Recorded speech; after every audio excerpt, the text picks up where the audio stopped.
calculate theoretically these partial rates for such restricted regions of phase space requires quite a bit of theoretical machinery. In fact, we use, well, now I'm quoting actually from the heavy slave averaging group. The heavy slave averaging group uses 5 different theoretical frameworks for to extract VUB. Okay, and here's a result. Actually, just focus, this table sort of summarizes it, just focus on these first 5 here. You can see the range of values one gets of VUB from this methodology. Okay, and you see that these are, in fact, quite a bit higher than what we saw from the exclusive measurements, the beta-pi measurements. Now, we're not far from the beta-tau measurement. What's curious is that the beta-tau measurement gave a result similar to this high inclusive value, okay, which was a surprise. Okay, this summer we had another surprise, and that LHCb out of the blue came out with their own measurement of VUB using baryonic decays. Remember, it's a B decay. What they do is they measure lambda to B going to a proton muon neutrino, a B to U transition, and then normalize it, okay, to lambda to B going to lambda to C mu, a B to C transition, and they have to do that normalization to divide out their trigger efficiency, okay, because they would never be able to know the trigger efficiency with sufficient precision, okay, and in the end what we get, okay, is you get the ratio of those CK matrix elements times a lattice factor, a factor that's calculated from the lattice, okay. So here is what they measure, okay.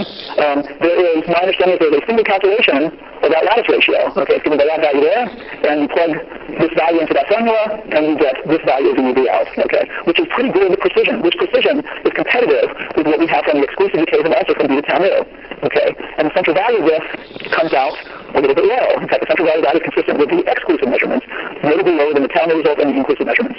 Okay, so here are, so this is a very interesting plot. This is from this theoretical paper, and what this paper is asking is the following. If there was a right-handed coupling, okay, in addition to the usual left-handed coupling, so there's an additional right-handed coupling, how did that affect the various observables that determine VUB? Okay, so here is the nominal result, 0. There's no right-handed coupling, okay. So you see in total the pi mu result is down here, so VUB is a vertical scale. So the pi mu result, the exclusive result is down here, the beta-tau mu result is this purple band, and the inclusive result is the red, okay. And as this coupling varies, these observables break in different directions. So the question to ask yourself, is there a value of this coupling where they all agree? And in fact, there is a value of the coupling where they all agree. Right around here, minus 0.2, and this is quite interesting. You might say, aha, maybe nature has this value, okay. And then the question is, what is the LHCb result after that? Is the LHCb result consistent with that? And unfortunately, it's not as convincing as one would have liked. It's lower, because down at minus 0.02, it's low. And to get it to rise, to get it to get higher, you have to go out here for it to get higher, okay, which is to positive values, which is sort of not where you want it to be, okay. So obviously, to clarify this situation takes more data, but I found this behavior quite interesting. Okay, the last new measurement I want to talk about doesn't concern VUB or VCB. It concerns the ratio of B to D tau mu over B to D L mu. Okay, so B to D tau mu. Here is the nominal diagram for that, and you can see this diagram is essentially also has a contribution from the charged Higgs, just like beta-tau mu did. Okay, and the important thing about this is that these ratios, okay, they're very nice to measure because you can see that many trigger efficiencies and reconstruction efficiency cancel out, so the systematic errors are very small. Okay, but what's happened is the values measured have been notably higher than the theoretical prediction. Okay, so in this table here are various measurements in green and blue are bell-and-bar measurements of RCB. Okay, and red is the average, and the purple band is the theoretical prediction. So you can see a discrepancy here. Similarly for R to D star, which is the same ratio but now with D stars instead of Ds, again, green and blue are the bell-and-bar measurements, red is an average, notably higher than the theoretical prediction, which is this light blue sliver. Okay, that's been a puzzle for quite a while. Okay, and this summer, Bell measured these quantities using the full data set. Okay, so now, let's go back here for 1 second. You'll notice the data is coming in larger than the prediction. Okay, so what does that nominally tell you about a charged Higgs? Well, the rate within a 2 Higgs doublet model would be equal to the standard model rate plus the expansion to the lowest terms of these terms here, and these coefficients A and B, have been calculated for D star and D decays in yikes. Okay, so I forgot to put the paper. I had it on a different slide. There's a theory paper that gives those coefficients, and so you can see that. Okay. Right. Okay, so yeah, no, I'm definitely not understanding. I usually include a reference to the numbers I use, so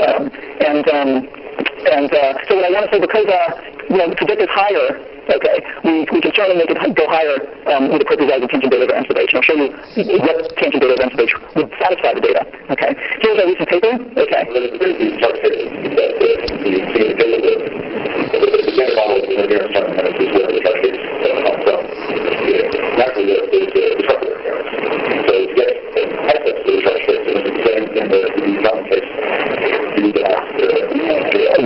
Large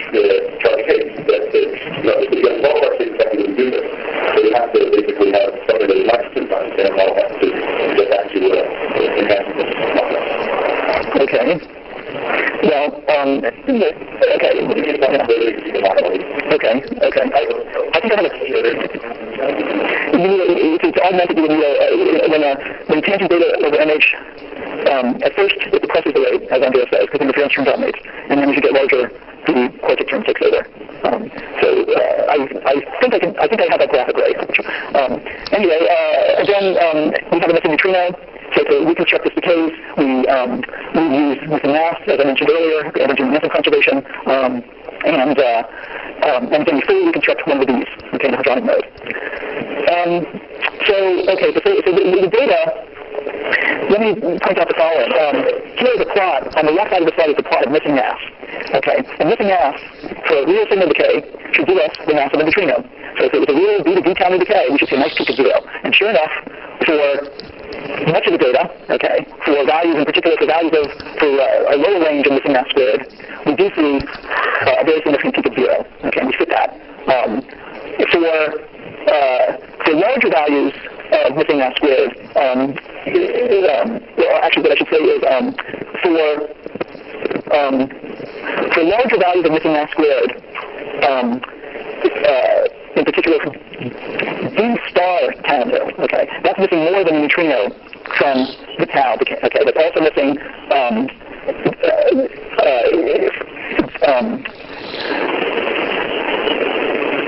let's see,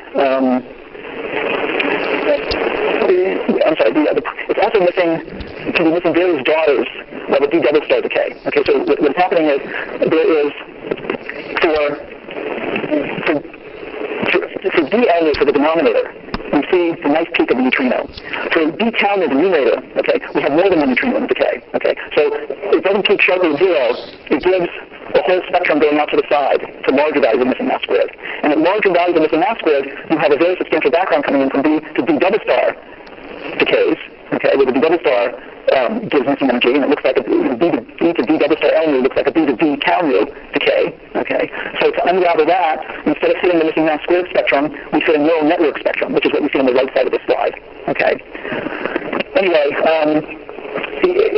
I include these plots because you can see the signal sticking out here. The pink here is B to D star tau mu signal poking out from the right side of the neural network distribution. And here, for the charge neutral decays, again, you see it peeking out from the right side of the neural network distribution. Here are the final results, okay, so that Bell measures with the full data set, corresponding to a few hundred of these decays, okay, D tau mu signal decays. And if you ask yourself, how does it constrain a charged Higgs? Okay, the answer is sort of encapsulated in this plot here. Okay, so let me explain this plot. The left-hand side is the value of R sub D or R sub D star. Okay, the horizontal axis is tangent beta over M sub H. Okay, the theoretical prediction for R sub D is this red curve. The theoretical prediction for R sub D star is this blue curve. Okay, so here we're seeing the behavior Andreas pointed out. First there is a destructive interference, and then the quartic term takes over and it takes off. Okay, and the difference between the blue and the red curve is just due to the different coefficients A and B for D star and for D decays. Okay, in particular the D to D counter has this very large B coefficient, which is what causes this thing to really start shooting up.